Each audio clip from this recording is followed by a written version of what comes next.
Okay. Remove me.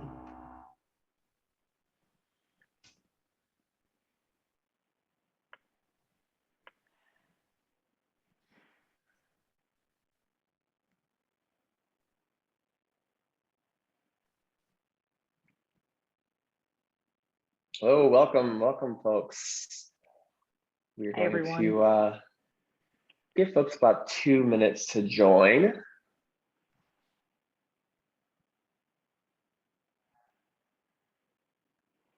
Hey, Janine. Janine's in the chat.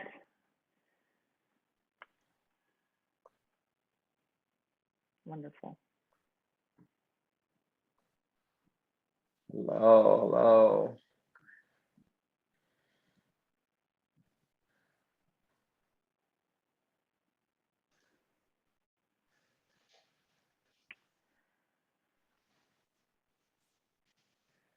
Welcome to everyone joining us. Hi and hello to everybody in the chat.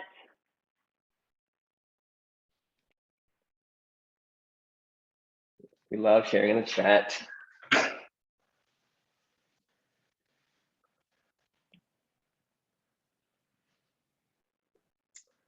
And we'll give folks another minute. We'll start at 02.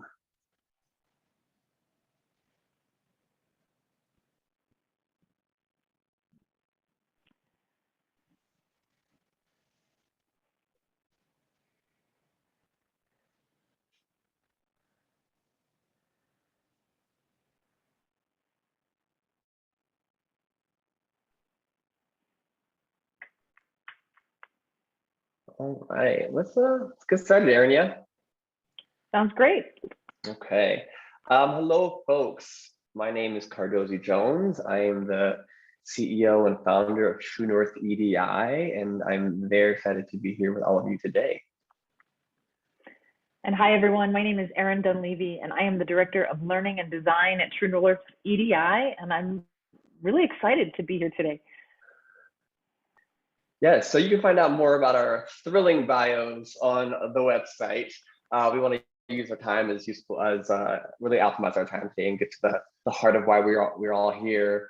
So this is the first of a 3-part webinar series called Designing Through Equity. And this workshop, as you know, is called A Better Journey, Reimagining the Employee Lifecycle. So first, just some housekeeping things. We'll come on the PowerPoint here. So Erin is going to drop a link in the chat, and that link should take you to a workbook. This is a workbook that we're going to use today, that we have the ability to use today, and also once we leave here. But once you click on the link, you can download the workbook into your computer, onto your hard drive. And if you do that, the boxes in the workbook are fillable, they're editable. So we offer that as part of the engagement for today. Erin, anything else you want to add? No, please use it at your pace. It's really there for you. It has the essential frameworks we're going to be utilizing today and gives you a little more information about us. And so, we'll look forward to engaging through that tool. Great, thank you. And then I think the last thing is that we are going to be using both the chat function for engagement as well as the Q&A. So the Q&A will be, we'll save for the end of our time together. And for when we actually have questions, and we're calling the questions and offerings from our experience in the field. And then throughout, we will have opportunities to share back using the chat function. So you should have both of those at the bottom of your screen. So to begin with that, we're going to do a little grounding exercise that we love to do. If you've ever worked with True North EDI before, this is one of our favorites. So I will.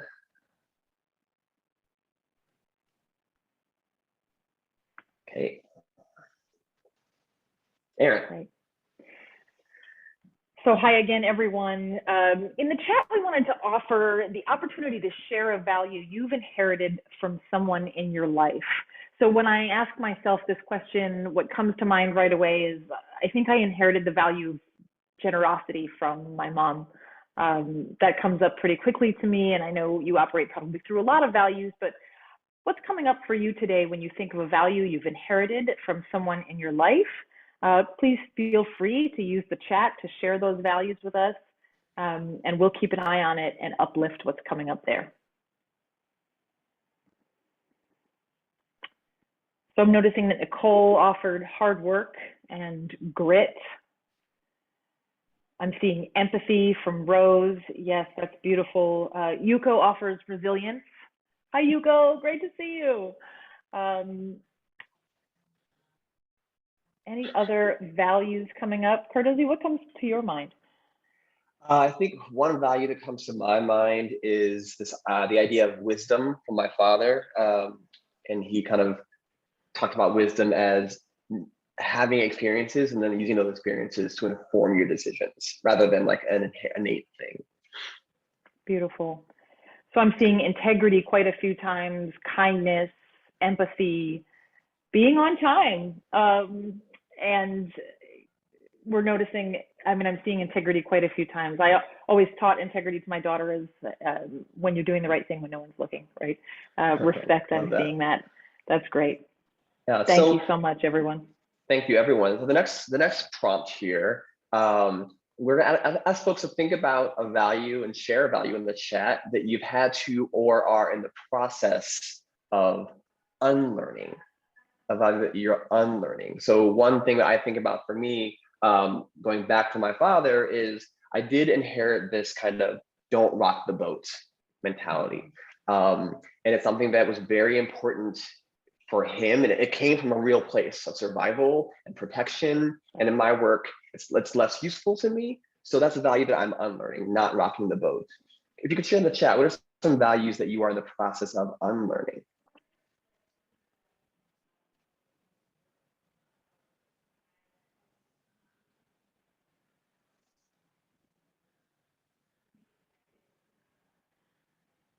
And this one can be a little trickier.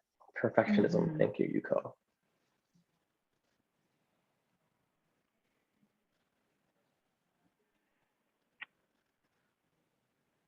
Oh, wow.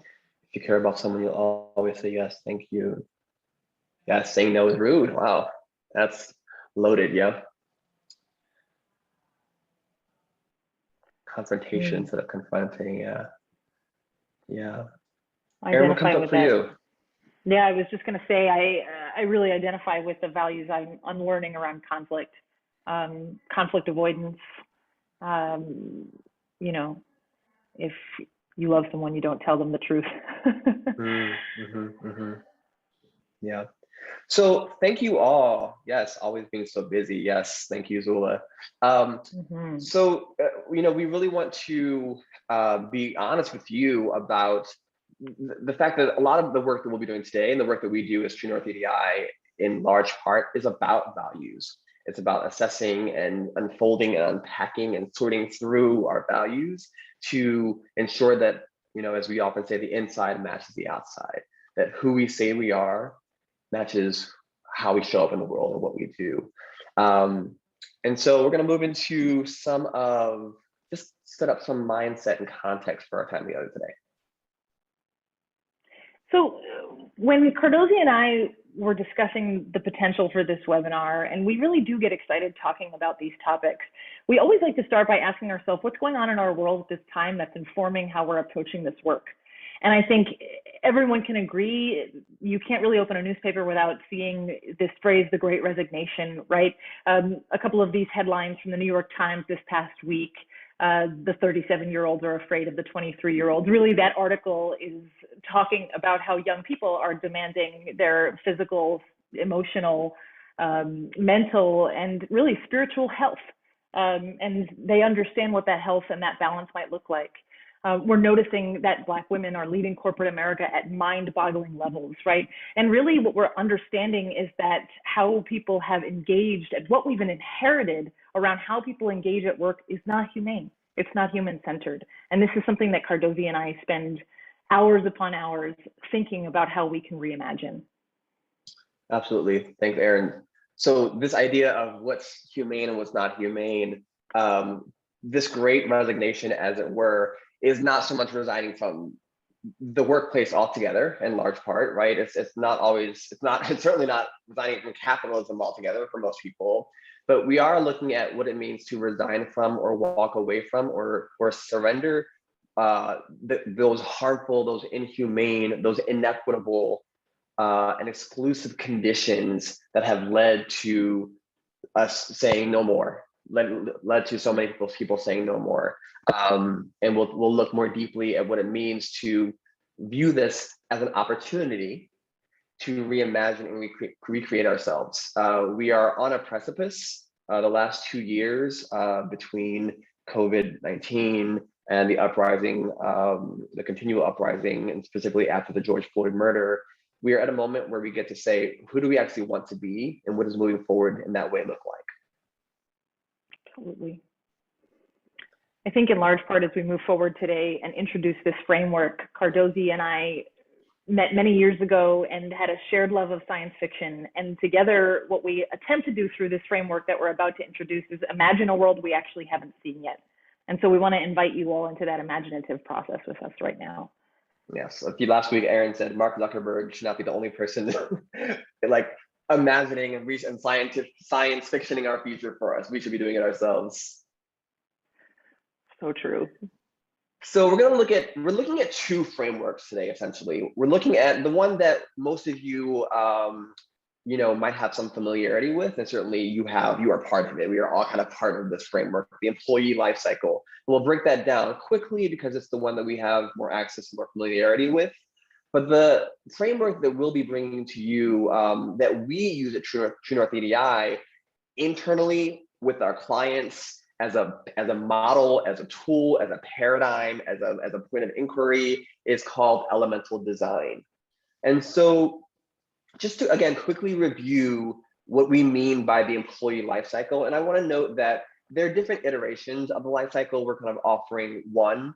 And regardless of what language you use, they pretty much represent the same kind of journey. And again, this is also in your workbook if you want to use that now or after. So we want to begin, and this language is from us, just so you know, right? So the idea of attraction through separation is language here that we have that guides our thinking around this life cycle. So the first one is attraction, and we're thinking about who we are as an organization and what we're inviting people to be a part of. The culture, the mission, the practices, the values, what resonates outward into the world. We are often asked as consultants to support and best practices around recruitment practices, recruitment processes. And that's fine, but for us, we want to really help folks understand that before we help you think about recruitment, we want you to think about what you're asking people to be recruited into. What is that space? And so for us, the attraction phase forces us to operate with that as the starting point. Who are we and how are we that we're inviting folks into? That's right. When we move into onboarding, we want to think about ensuring that potential new members of our community have what they need to be successful. Now, here's the key point about onboarding. Any onboarding process, from our perspective, needs to ask what those needs are and needs to be engaged in a process of ongoing inquiry, right? If we think about our professional spaces as harmful spaces, harms create needs. And then needs create obligations on the part of the company. That's really a restorative justice framework. But we want to understand that this onboarding experience ensures that people have what they need because we've asked. Thank you, Erin. So thinking about development, right? We're looking at development as, in large part for us, interdependence. For True North EDI, our I stands for interdependence. And what does it mean for the development that happens in an organization to be mutualistic and to be collective? My development benefits the development of the organization and vice versa. And so what does it look like to create opportunities where support, feedback, growth, all that is intrinsic to the life cycle?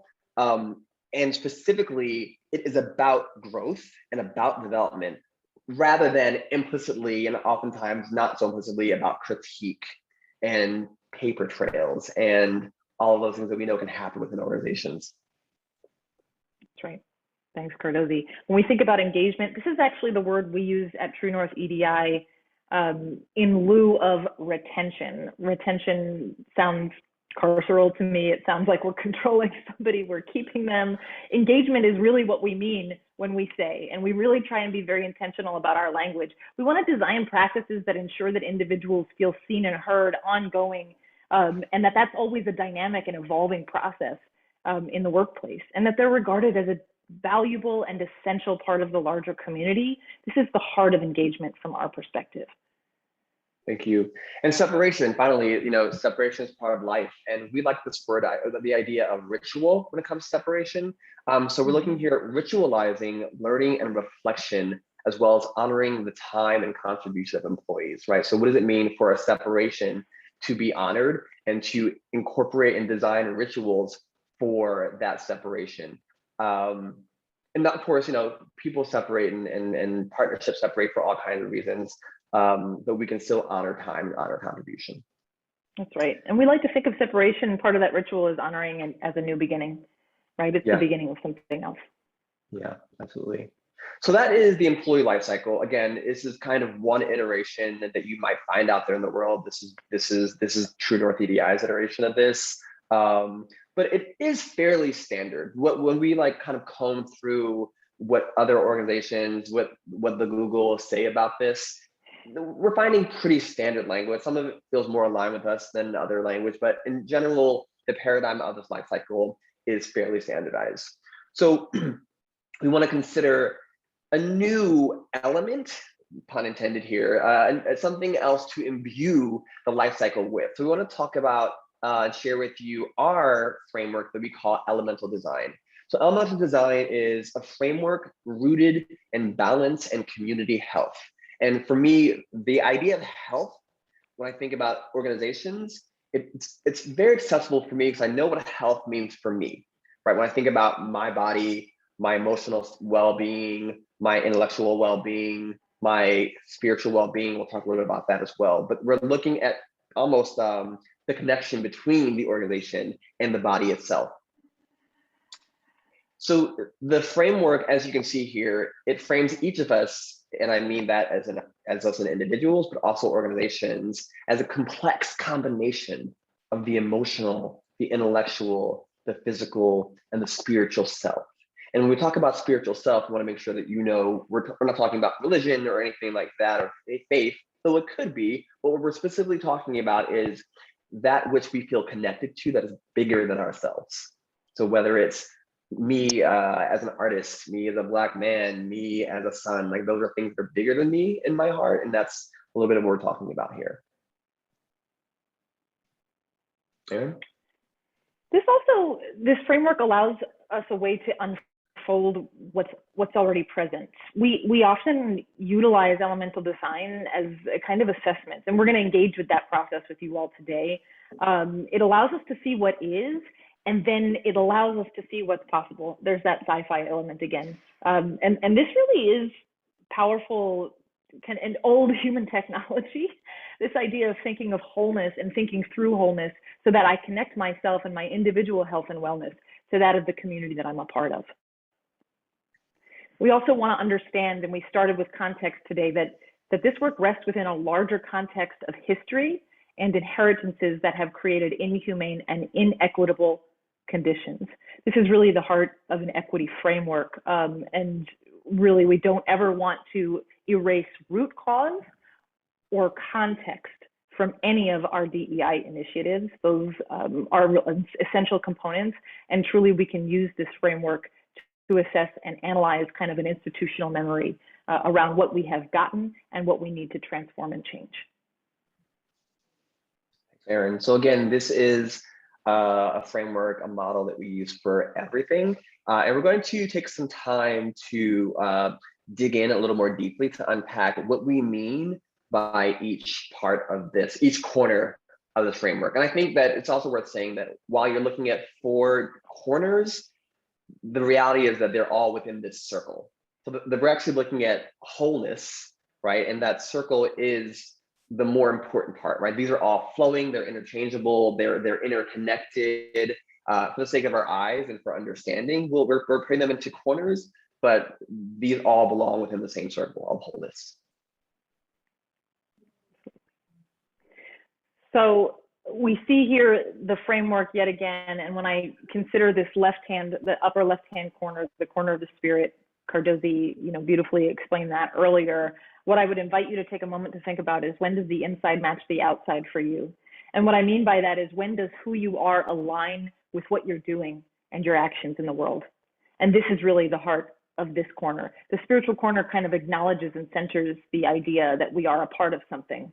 It considers the relationship between the self and something greater than or outside of the self, of which I'm a part, but I'm not the only part, right? It values the deep interconnectedness of all things and emphasizes this connection and interdependence. And really, without this element, there's a cognitive dissonance that happens, right? I don't necessarily feel connected to my work or my actions. Thanks, Aaron. When we look at the physical corner, for me, what feels most resonant is my memories of being a high school teacher. And one of the reasons I left education, like institutionalized education, was the ways in which the institution itself would regard and oftentimes police the bodies of young people, and also the bodies of the adults who are in that community as well, right? Can I go to the bathroom? No, you can't go to the bathroom. Straight line, quiet, right? The body is a thing to be manipulated but not never honored, right? And oftentimes ignored completely. So the physical corner acknowledges and centers the body, right? There is the body, we have a body. Also considers, in terms of physical, the space that we're in, the environment, the planet overall. It values the bodies of those present and honors the reality of those bodies in this world. That goes back to what Aaron talked about about this being in the context of history, in the context of how identity and history and power intersect, right? We can't pretend that bodies don't carry that into the room with them. And it emphasizes naming and presence. It forces us to understand and be present to where we are, how we are, what's happening, and giving name and language to that, especially in work where I think language is ever evolving, and language around identity is ever evolving. For me, that lives in this corner, right? How do we become more clear around what we think about ourselves, how we want to name and be honored ourselves, and what it look like to name and honor others using their name, honoring their identity as well. Powerful. Thanks, Cardozi. When we move into the mental intellectual corner, I would invite everyone to kind of think about the circumstances under which you're an engaged and passionate learner. Where's an area that you show up and you're willing to practice and to grow and to improve, where you feel intellectually stimulated, right? Where you feel both challenged and pushed and stretched in the best way. This mental and intellectual corner acknowledges that the mind and the intellect are essential to our feeling of wholeness, right? It considers that knowledge, understanding, data, systems give meaning to our world. It also values exchange and debate, the kinds of conversations I think we were all really trained in, the ones where we are kind of building on one another, or in certain circumstances, competing. There's an emphasis on explanation, right? Where I really want to define for you what I'm thinking about. Now, I think when Cardozi talks about his experience as a teacher, I was also a high school teacher for 14 years. When I think of the mental intellectual, I think, number one, this is the overemphasized corner. It tends to be the corner that receives the most value in our institutional spaces. The second thing that I notice is that we tend to operate in this corner in what Paulo Freire would call a banking model, the idea that if I have something to explain, to share, I need to impose it on someone else because there's an understanding that they don't have what I have and I need to give it to them, right? Or I need to provide that for them, versus seeing each person as their own unique intellectual, mental being who comes with lived experiences and ways of thinking, systems of processing that are valuable to a space, even though they might be diverse. So we have to rethink actually what the mental intellectual corner means in terms of what it is that we have inherited, which is truly at the heart of our webinar today, right? What have we gotten that no longer serves us? So this corner is both overused and underutilized, I think, in its true value.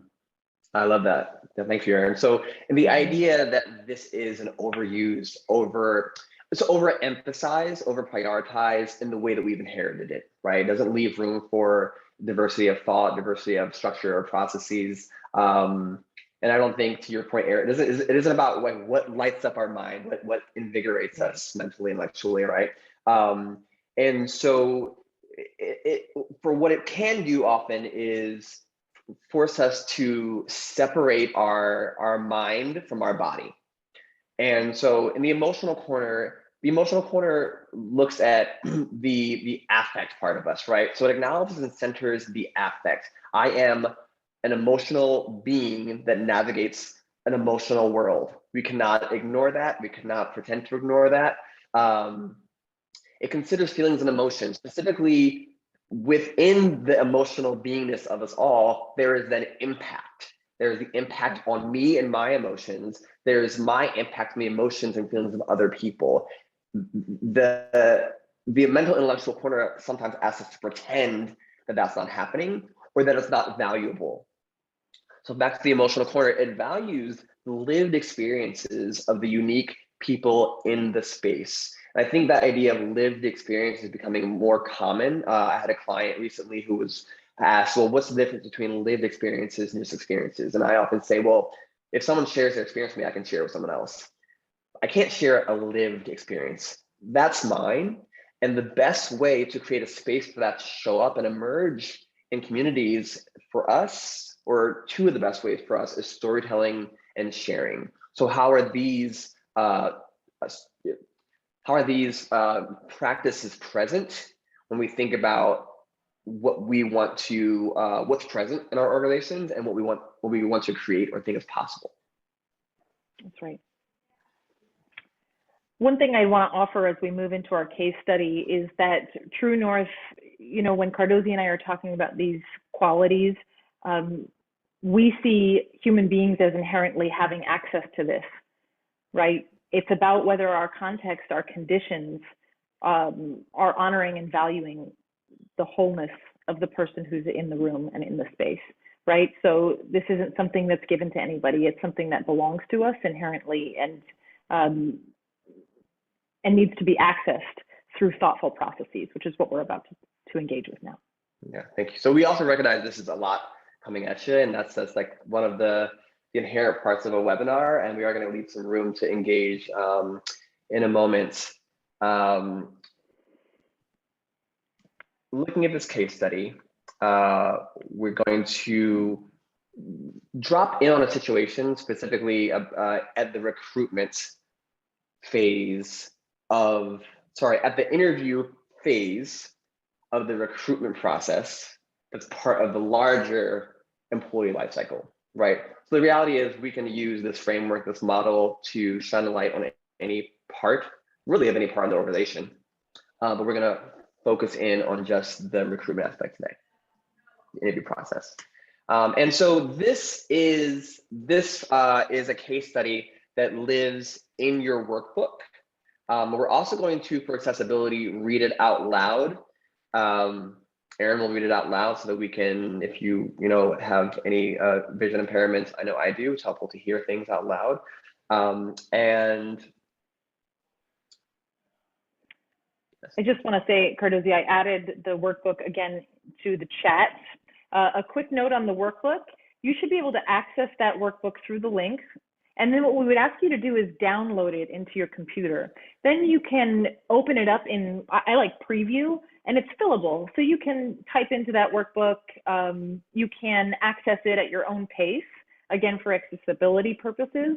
I'd also say that as I'm reading this case study out loud, feel free to mute me off your computer and read the case study in your workbook on your own if you prefer to read silently. I would say just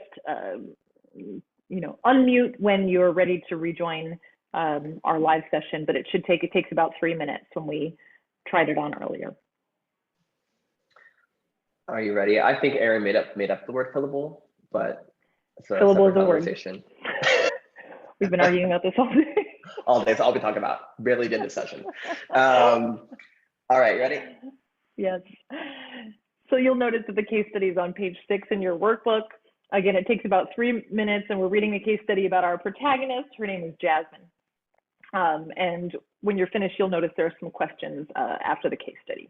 So here's our setting. Our setting is Keystone Learning, Inc. Keystone Learning, Inc. is a mission-based, for-profit ed tech firm, so education tech that designs online homeschooling curriculum products for clients nationwide. Jasmine is our interviewee, and she's applying for the role of Director of Marketing. Now, here's our scenario. Our scenario is that under the umbrella of recruitment, we're honing in on the interview process. And this is the second round of interviews that the company refers to as speed dating. So in the interview process, each interview is 30 minutes. They take place back to back, starting with the hiring committee, moving on to Jasmine's potential direct report, then someone she'd be working alongside, like a lateral interview, and finally someone she'd be reporting to. So we've got, roughly 4 back-to-back 30-minute interview processes. Now, the one we're dropping in on is the interview with Jasmine and the person she'll directly be reporting to, so her potential boss. So here's our scenario. Jasmine quit her last job because as a Black queer woman, she really felt unseen. Her voice wasn't as valued as her white peers, and she kept getting passed up for promotions. She was frequently microaggressed, and especially during the last 2 years, there was an expectation of production over well-being, and that was explicit and egregious. Additionally, as a Black woman during the uprising that occurred after George Floyd's murder, she was constantly asked to do extra work in the form of being on equity and justice committees, writing statements of solidarity, and generally being asked to represent the experience of Black people at a time when she was also grieving. So Jazz is excited about Keystone Ed's mission. She believes in what's possible with alternative schools and homeschooling. She's excited about the title of director, which didn't feel attainable in her last job, which was a comment on upward mobility there. And Terry, who is the person who's interviewing her, she wants to ask Terry about the pay and their commitment to EDI, to equity, diversity, and inclusion or interdependence. So Terry, who was also in the hiring committee interview, starts by telling Jasmine that she recognizes it's been a long interview process, but this is a fast-paced business environment. And she tells Jasmine that she loved her morning interview because of how articulate and knowledgeable she was. Terry says that salary, quote, isn't in her wheelhouse, but that she's sure it's competitive. Terry also tells Jazz, quote, you must be in high demand given all your experience with diversity. So Jazz also shares that she wants to participate in equity work, but it can't fall on her shoulders as a Black woman. Now, during this 30-minute interview, Terry asked the following line of questions. What are you bringing to the table? Why do you want to work here? What are your strengths and weaknesses? Tell me about a time you had a particularly heavy workload and how do you handle it? Describe a time when you had to work with someone whose personality and work style were really different from yours, so on and so forth. Thanks, Erin. So that's kind of where we're dropping in and dropping out of this process. So this is just a case study that gives us, both Erin and I are theater people, so it's just a quick scene. We're just dropping into a conversation. And we didn't include Jasmine's responses in this last section here. We wanted to kind of put the onus on the organization and shine light onto what questions are being asked of this candidate by Terry, this individual. So we want to take a moment to think about and begin to think about how do we use elemental design to unpack what's present here, right? What's happening in the situation. So in your workbook on page, what page is that, Erin? 7. 7. So on page 7, there are 3 questions that we want you just to give a little bit of thought to. And we want you to think about your response to those questions using the elemental design framework. So what's useful for me in process is I look at the question, right? So what's happening to Jasmine during this process? I look at that question, and then I look at elemental design. I look at the framework here. And I take a brief scan.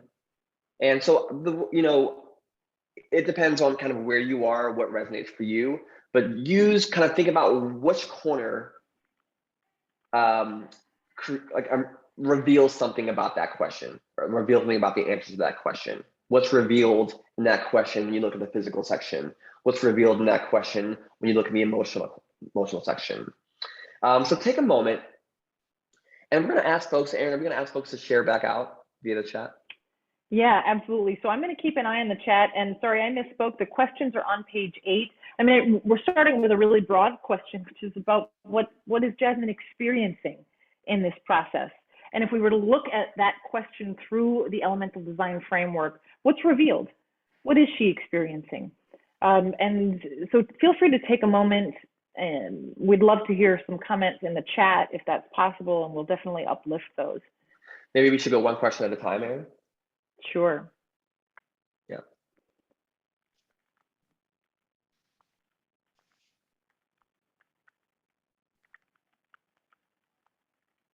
So thinking about that first question, what is Jasmine experiencing?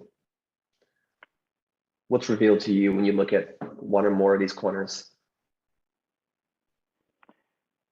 Yeah, the way it's phrased in your workbook is what's happening to Jazz in this process.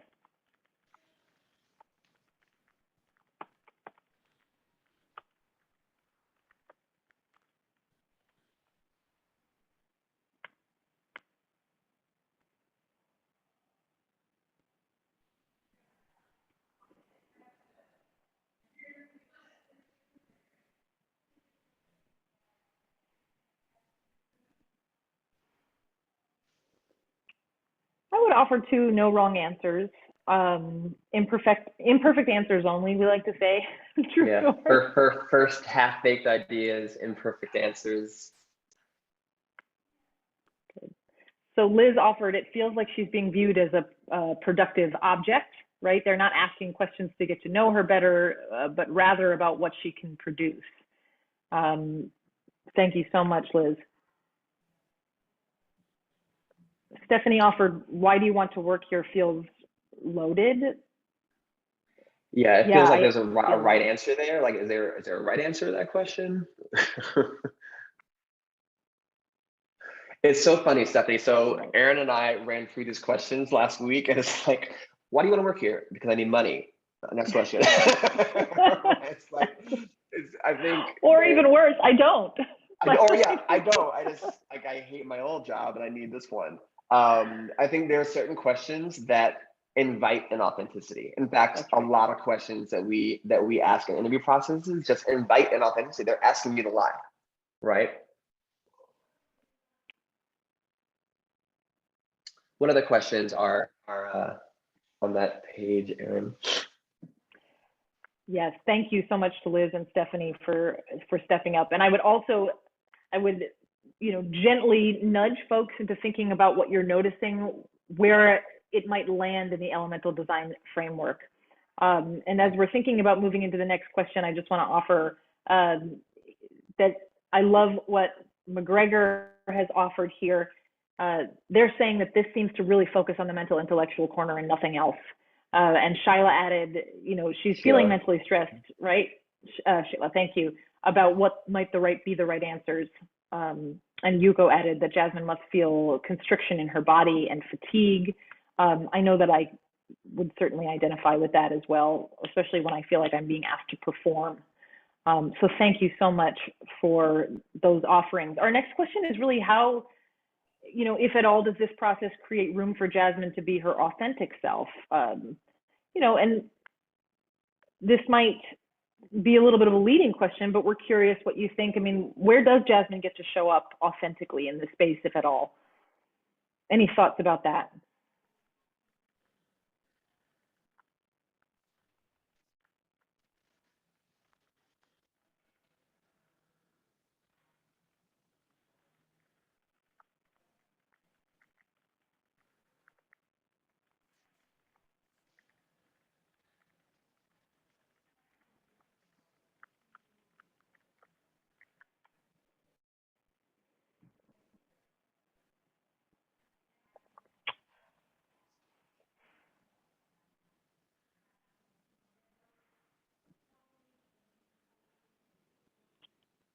So Janine's offering that she's being really pigeonholed into a process that puts her at a disadvantage. I think that's really wise. We talked a little bit about that too, I think, a little while ago, Aaron, that there is a very real and inherent power dynamic in the interview process, right? When you're looking for a job. And so the disadvantage is actually built in, right? But it doesn't necessarily have to be, or at least we can mitigate and counter the ways in which that exists and figure out, like, what does it mean to imbue the process with greater equity, greater, I think, honesty, right? How honest, because the more honest I am as a person interviewing, that level of vulnerability and transparency actually is really supportive. So true. Liz offered that we're not sure she can be authentic, and it's really hard to know how to offset that. Stephanie offered that it might be most comfortable to speak about her strengths, but there's little to no room to be honest about her areas of growth and goals for herself without that being framed as a negative or a weakness, right? So that I love what Stephanie offered here, because it really, it reveals that we operate in binaries so often in pretty harmful ways in our workspaces, right? If it's not good, it's bad. If it's not this, it's that. And just where she wants to grow isn't necessarily a weakness, is what I'm hearing. We're also seeing, Sheila, there's some space to be authentic when it comes to her strengths and weaknesses, but maybe not so much on the other questions. I think that really continues and builds on what Stephanie was saying. And Rose offered the questions are canned. So true. Or not inspiring or engaging, right? There's an underlying aggressive tone. And thank you so much for naming that, Rose, right? That reinforces the power dynamic in a negative way instead of inviting her into a space where she can share, right? This really, I so appreciate that last comment. It feels like a test she will pass or fail. And there is something deeply imposing about that. So with that in mind, our final question is, and we'll just spend a minute or two here before we move into how Cardozi and I unpacked it. It's going to look very familiar. What does this process tell us about what the organization values?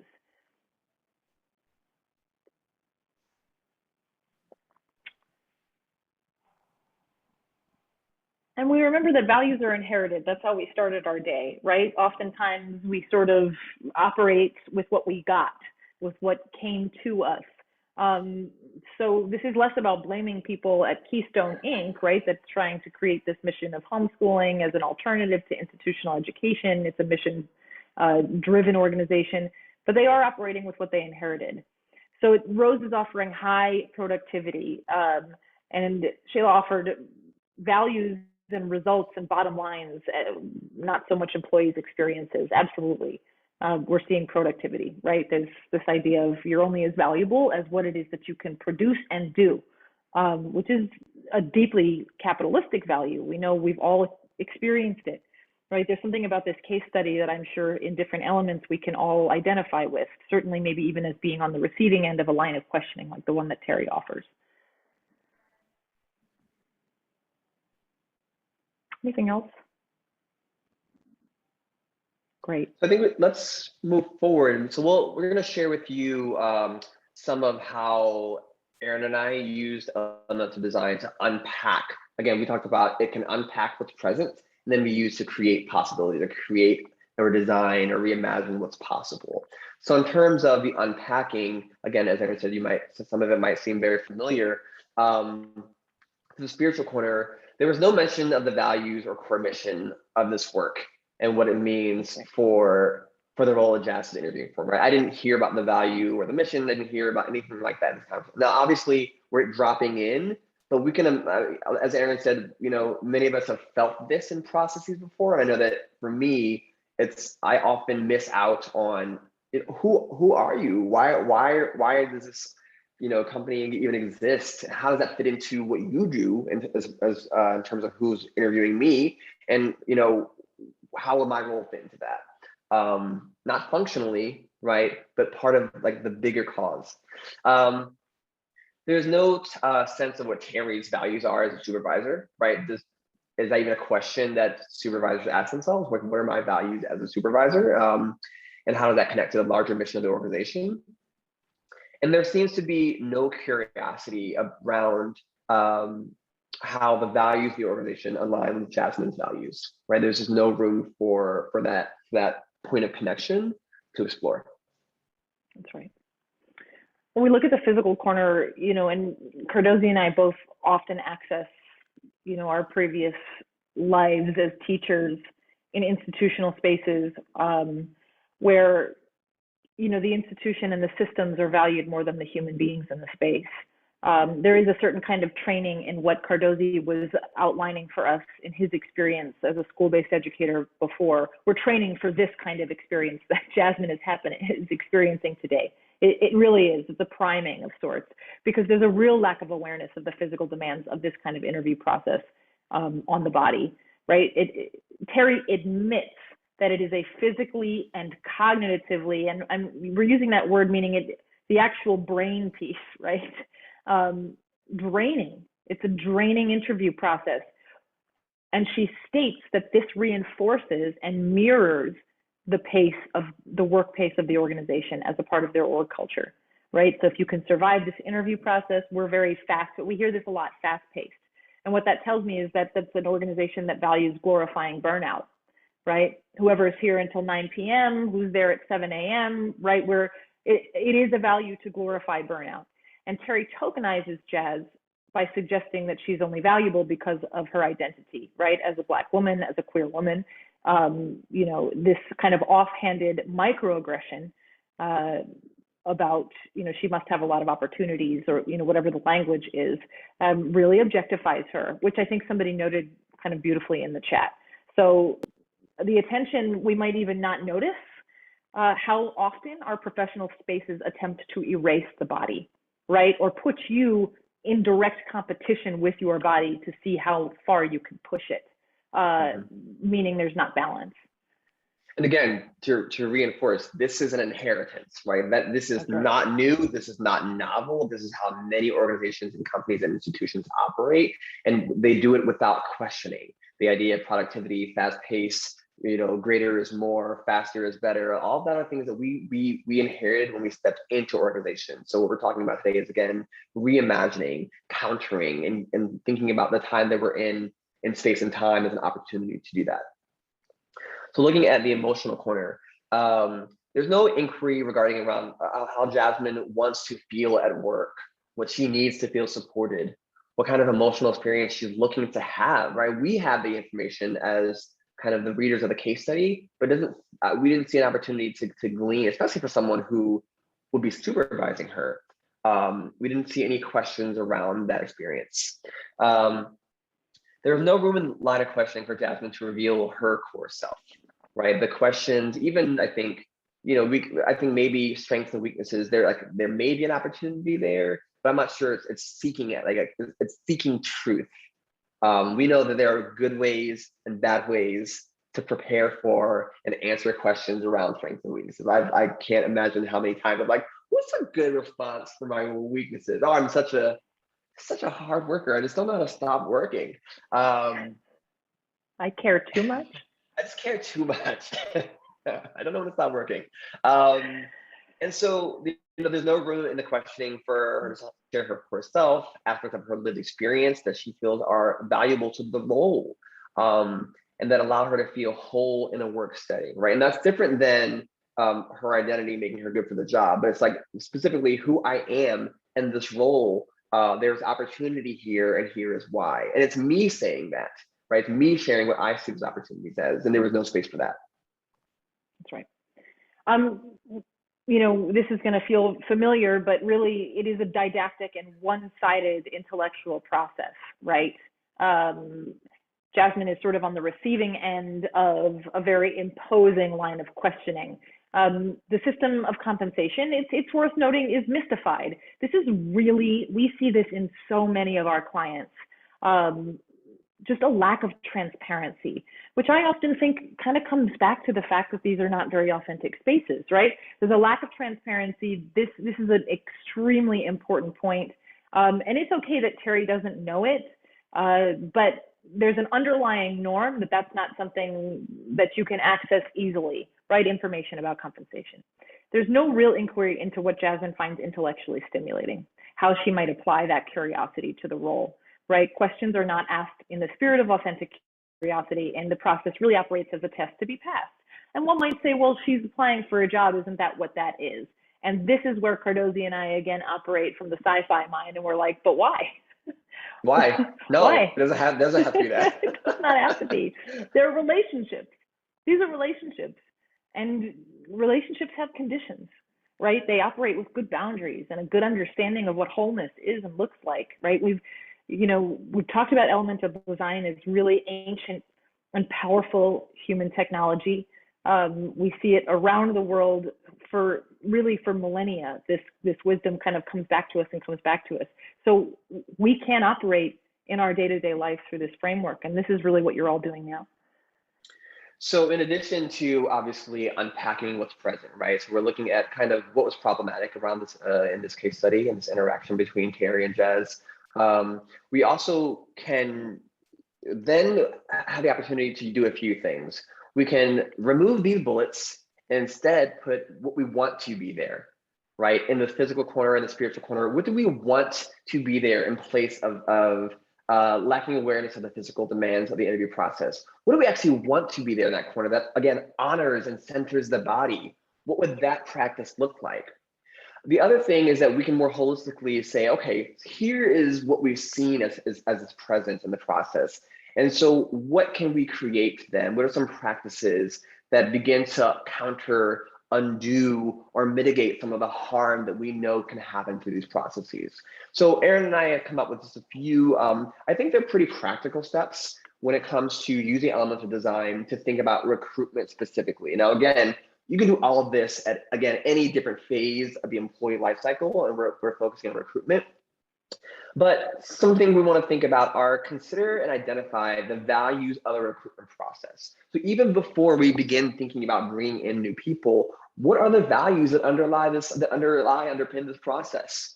What do we think is important about who we are in this process? What do we think is important for the values of the role specifically? That's what we're talking about. We really want to look at the job description and assess it for balance and wholeness. There's a lot available in the world, kind of a checklist for what to do and what not to do in your, job description language.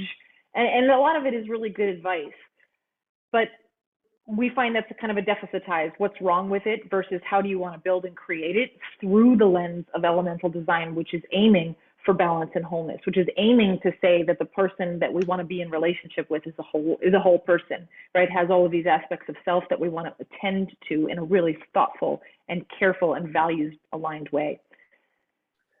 And elemental design allows for you to design based on who you already are, right? To Erin's point, a lot of those other, like, how do you create unbiased questions? Like those can be useful, but they are also like kind of one size fits all. So a process that uses elemental design is starting from where you are and using where you are as a point of inquiry and beginning.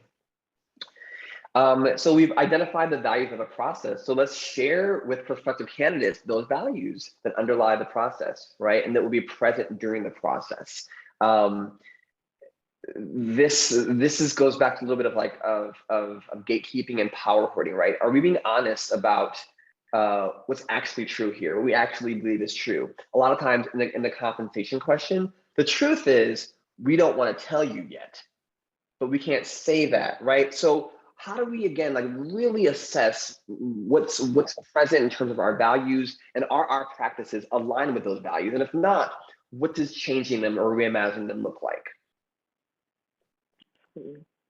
Finally, we really want to create space for candidates to step in and share their own values and needs for success. This can't be overemphasized, right? One thing that I know was coming up in the chat when we were looking at the case study was how invasive the line of questioning was. It's the line of questioning itself, because there was a kind of a lack of information along with an imposition of this line of questioning, it seemed to be operating without consent, right? There was no curiosity about the needs of this person. And again, what the Great Resignation is teaching us, what we are learning from our world right now, is that these workspaces are harmful and that those harms have created needs. So where is there space to allow for candidates to share what they need. And this is how in racial equity work we move away from the golden rule, right? Which is I'll do unto others as they would have done to me, and say like actually it's the platinum rule. I'm gonna do unto others as they tell me they need, right? Based on what their needs are. Right. As they tell me that who they are and what it is that they need, and I'm gonna listen and be attentive to that, and that there's plenty of room for that kind of creativity. So speaking of creativity, the last kind of practical step we're offering here is look at questions that you've used in the past and reimagine or redesign them using elements of design. So in the workbook, we've given you a little bit of a template. We've listed the questions that were asked in this case study, and then we're asking you to think about as a process. Here are the questions. What are the values present in this question? Be it the values that are explicit or the values that are implicit. And then how do we reimagine or recreate questions that are actually aligned with our values? So that's a process for you to do on your own and share. And we'd love to talk more about that. But we actually want to pause here and open up the space for about 15 minutes of questions and answers. So Erin and I, again, have done a lot of this work with clients, with organizations, and it's imperfect and it's iterative, and we'd love to share out some of just our experiences and thoughts for questions or questions that you might have. So we'd love to use the question and answer function, the Q&A function. So if you have a question, we'd love for you to send that along, and we'll just choose as many questions as we can, the 15 minutes or so that we have to do this activity. So hey, thank you for hearing us talk for so long. We'd love to have an opportunity to engage as well. So what questions are coming up for folks?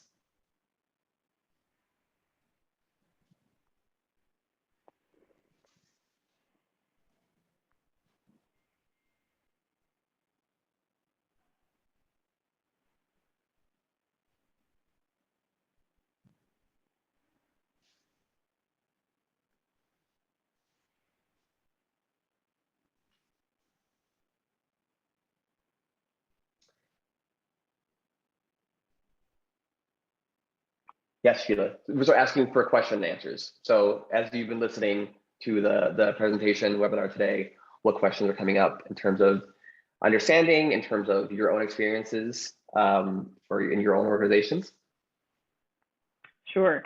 So I'm noticing Nicole offered a great question. Can you give a few examples of interviewing questions that would be positive and more aligned with the topic that we're discussing? I find it hard sometimes to get information that's important without making the person feel on guard. I think that's a really thoughtful way to approach this, right?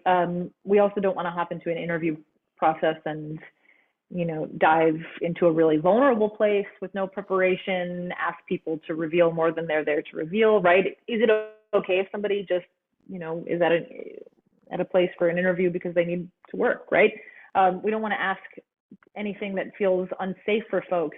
We did give one example in the workbook, which is one of the most popular interview questions, and Cardozi and I did some research and prepping for this webinar, is why do you want to work here, right? And again, that's where we kind of had our jokes before of like, I don't really, to a more authentic question, right? A place that's coming from real authentic curiosity might be something like understanding our mission and values. What do you want to create here? And maybe how can we support you in creating that? What do you want to imagine, right? Some of the language that we use. Go ahead, Cardozi, sorry. No, thank you. I think when I look at the question around why are you leaving your current employer, and I think that's maybe a little less of a common question, but it does come up. I've seen it come up before. There are ways. Again, it's deficit based, right? And it doesn't put the organization as a responsible party. So rather than why are you leaving your former employee, the question can be reimagined that frames this organization that you're interviewing for as the party that is primarily responsible for your success. So a question on like, what can we do to create a space for you to feel like you can thrive here, right? That makes it about me and what we can do for that person. We talked about the disadvantage, right? That's how we shift who has the advantage, who doesn't, right? It's how we create a space for people to step in rather than the typical interrogation. And I would also say in terms of that, when you share your values up front, the idea of this idea of people being on guard or kind of being tense in those processes is diffused a great deal. It isn't eliminated because people are emotional beings, right? We still have anxiety, but sharing our values up front is one way to create a space that is a little bit mitigated for, I think, some of that on guardness. Absolutely. Courtesy, I'll uplift Stephanie's question and then maybe you can have a go at it first. Stephanie offers, I have a question that I'm thinking about as a part of engagement, but with respect to recruitment, when you are inviting candidates to learn about your organization, how do you set expectations that you want to know staff needs, strive to meet them, and may need to compromise to balance individual and organizational priorities? Beautiful. You giving that to me? Is that what you said? Yeah, that's what I said. That's so funny. So I think this is just the truth. I don't think, sometimes I think we feel as though, and if I'm understanding your question correctly, Stephanie, I hope I am, but when we think about setting expectations, we need parameters. Like, parameters are just a part of the world, they're part of our lives. I think people appreciate when parameters are set honestly, and that when it comes to making decisions, when it comes to priorities, if we can get behind a process that we have hopefully collectively designed, a process that feels inclusive, a process that feels like it honors who we say we are, then the outcome of a priority, the outcome of a decision, while it may cause attention, I've still signed on to the process. I've said, you know what I like about this organization is that this is how it sets its priorities, this is how it makes big decisions, and I'm a part of that in some way, shape, or form. So how the priority is set,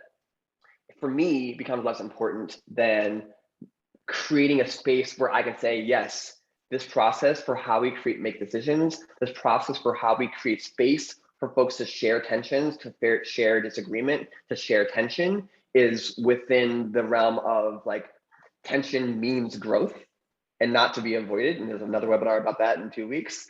So I think that's part of how I'm reading that question, and hopefully that's useful. Absolutely. I mean, really what comes up for me when I read Stephanie's question is, are there systems set up to meet staff needs, to hear staff voices, to be communicating vertically throughout the organization?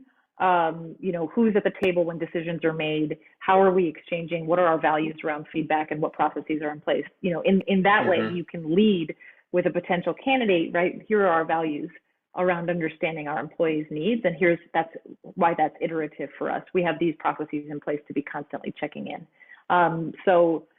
I think that's really quite a powerful question and something to be continuously thought about. Anonymous attendee offers, what would it take for an organization to shift from the traditional power-centered approach to the elemental employees, values-focused approach? What could some steps be? Because it could be transformative. And I'll offer, it is transformative. We do have quite a few clients who have been through this process over a number of years, and have really transformed using, elemental design as the framework through which they think about their systems and processes with an equity lens. So that transition, how does it start? It starts by starting it, right? We're kind of engaged in this conversation right now. But I'd be curious to think about some clients that are coming to mind for you, Cardozi.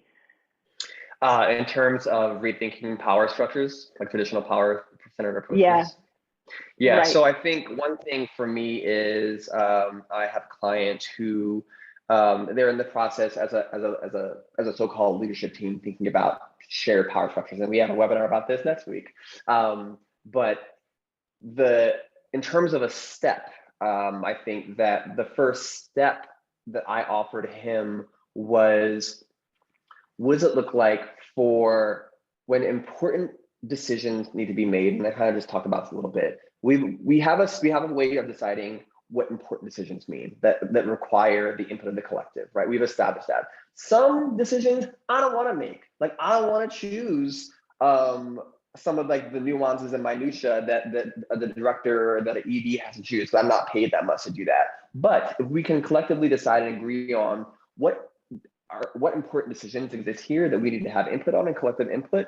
And then knowing that consensus is not the goal. That's not, unless you're a consensus build organization, which that seems hard to me. If we know consensus isn't the goal and that communities have diverging opinions and beliefs and values, what does it mean to, step one, create a space where I can share those values and those thoughts and those tensions without a response, without debate. If we know that we live in like a debating society and that intellectual corner prioritizes debate as a mode for engagement, how do we say, nope, we'll get to some exchange later, but we'll begin with sharing. We'll go to the emotional corner, right? Let's just share my thoughts, my feelings about this decision. And let's let everyone do that without being without being responded to or about being debated. Because we know the debate oftentimes errs on the side of those most powerful, errs on the side of white supremacy, of patriarchy. And this is one way to counter that and just leave space as a first step to at least hear what people have to say and hear people's opinions about a thing. So I think as a first step, that is a useful one. At least in what's possible, what becomes revealed from that step is really, I think, expansive. Absolutely. I only offer that in addition to what Cardozi just shared, on page 10, we have some next steps. And the next steps, I think, to anonymous attendees' question might be a powerful place to start. One thing that we often start with, depending on who's holding the work in our client base, right? They might have a READY committee or an equity team that might be vertical, or maybe it's the executive management team. But we like to engage, I know I have with a few recent clients, kind of what we did today through this framework of memory, obligation, and future. And institutional memory really asks that collective, the folks who are thinking about changing and transforming through an elemental design model, kind of shifting power, to think about what we inherited as an institution. Let's gather some institutional memory and say, what are the values that we inherited here in this organization that no longer serve us? Who's been harmed by those values? Really, and really being willing to look at that. We actually can't change what we don't acknowledge. So then we have some obligations, right? So, and that means, and this is what I heard in what Cardozi was saying, we constantly ask ourselves, who's at the center of this decision? Who's at the center of this choice? Am I protecting folks, white people's innocence or their fragility in a space? Or am I really making a decision that says I'm genuinely committed to people's needs? Then we want to start thinking about knowing what we know about what we inherited, what our obligations are, what do we want to create and build? That allows elemental design to constantly be, feeding into and breathing life into what we refer to as the true north of an equitable organization. We have very little time and a few questions left, Cardozi, so I'm going to read Liz's. Liz offers really, I think, a very practical question. How do we incorporate a more holistic approach to interviewing that's also aligned with the productivity that you do need? We work together to build something bigger and stronger, and that is work. We want to create an environment in which people want to make wonderful things and experiences, but we do still have to work. The reality that everyone in the world keeps kind of bumping into. But I think it's interesting, Aaron, because I think that is, I don't know, I don't know anyone who doesn't know that they have to work to build something. And so I'm wondering, when we center that question, I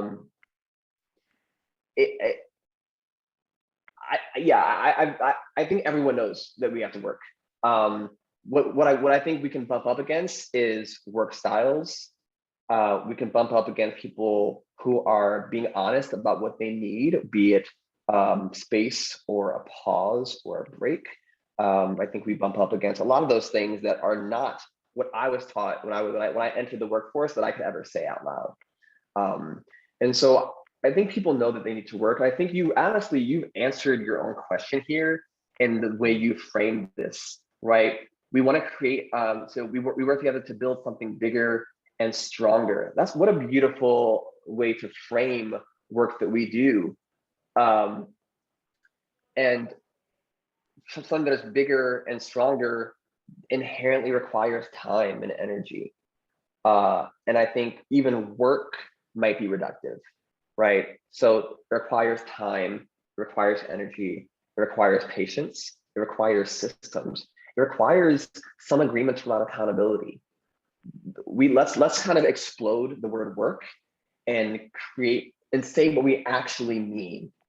I think if we reduce it, we've inherited this work meaning work, but work doesn't mean work. Work means 1,000 different things. Let's just say what we mean by work. Instead of using work, use those other things, which you've already begun to do.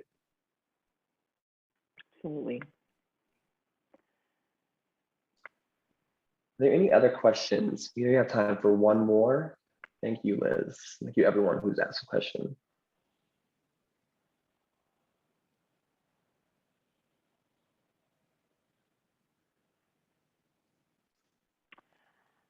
I'm noticing Liz asked for memory obligation future. That really is the framework. There's more details, Liz, in the workbook on page 9. It's built essentially from an equity lens and acknowledge that folks often want to do racial equity work without any real interest in digging into what we got and really facing it and looking at it. We see that kind of certainly on a national level, our inability to grapple with the past. We also, and I'll offer, Cardosi and I have clients that, their organizations are over 120 years old. I mean, imagine what inheritances, really, what organizations like that are bringing to the table, being based in the United States for 125 years. We have to engage in a real long process of institutional memory before we can even apply elemental design, because who would be at the center of any of those four corners if we don't know what we've got and where we've been? We have to really look backwards to move forwards, in the Sankofa kind of spirit and that value. Yes, thank you, Aaron. So we're going to wrap up. Thank you all so much for joining us on this Tuesday afternoon, or I guess whatever time it is, wherever you are. It's always, Aaron and I were talking about, we've done this for so long, and we still feel like the anticipation of it all. And we talked about reframing that. It's just like, I just love to be able to talk about this with people and to share, and specifically to be able to talk about this with Aaron, which has been just a gift to me for so long. And that's a value of ours, right? Is this fun? Are we being fun? Right. So just a few things to wrap up. Everyone who has registered, whether you were able to come or not, will receive I believe tomorrow, a recording of the webinar. You have the workbook, so please utilize that. Feel free to share that. And we have 2 more webinars coming up next Thursday. I believe that is the 18th, and then December 1st. So next Thursday's webinar is, I believe it's called, I memorized this before, sharing, seeding and yielding responsive. No, this is terrible, right? It's about exploring equitable transitions of power. Nice, exploring equitable transitions of power. And we will be looking, again, it's a 75-minute webinar. We'll be honing in on specific aspects of that paradigm, sharing, seeding, and yielding, but it's come up a lot, right? What does it mean to either ask for power to be reimagined?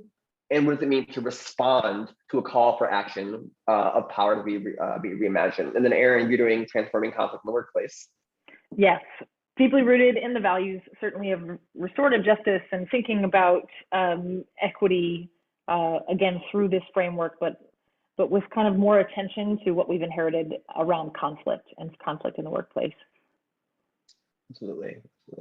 So that is, and we're looking forward to doing much more in 2022. So thank you very much. We, hope you enjoy the rest of your day, your evening. And we look forward to seeing you in future webinars or as clients if you are not currently a client. Either way, we appreciate you, we honor you, and hope to see you soon. Yes, thank you so much, everyone. Great to see you all. Bye, Nicole. Thanks, Yuko. So good to see your name there. Nice seeing you, Sheila. Bye-bye. Bye, Stephanie.